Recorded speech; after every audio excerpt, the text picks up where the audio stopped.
அனைவருக்கும் வணக்கம்.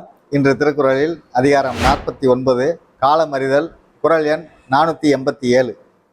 பொல்லன ஆங்கே புறம்வேறார் காலம் பார்த்து உள்வேற்பர் ஒள்ளியவர். இதுதான் குறள்.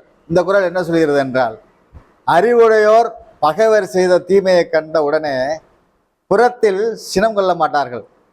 பகைவரை வெல்ல ஏற்ற காலம் பார்த்து அகத்தில் சினம் கொள்வார்கள் என்று பொருள்பட இந்த குறள் நமக்கு விளக்குகிறது.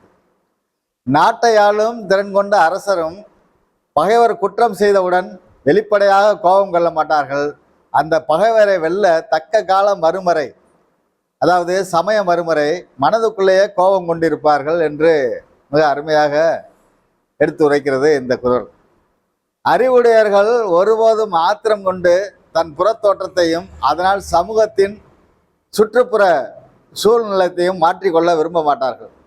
ஆத்திரக்காரர்களுக்கு புத்தி மட்டு என்பதை அறிந்த அவர்கள் தன் புத்தியை சரியான காலத்தில் பயன்படுத்த நினைப்பார்களே ஒழிய தனது புறம் மாறாமல் அகத்தில் எதிரியின் செயலுக்கு தக்க தண்டனை கொடுக்க காலம் வரும் வரை கோபம் கொள்ள மாட்டார்கள் என்பதையே பொல்லன ஆங்கே புறம்வேறார் காலம் பார்த்து உள்வேற்பர் ஒள்ளியவர் என்ற குறள் மூலம் அறிவுடையவர்கள் எதிரிகள் செய்யும் குற்றச் செயல்களை கண்டு புறத்தில் கோபம் கொள்ளாமல் அவர்களுக்கு தக்க சமயத்தில் பாடம் புகட்டும் வரை மனதிற்குள்ளே கோபம் கொள்வார்கள் என்று நமக்கு விளக்கமாக வள்ளுவ பெருந்தகை எடுத்து உரைக்கிறார்கள் இந்த குறள் வாயிலாக.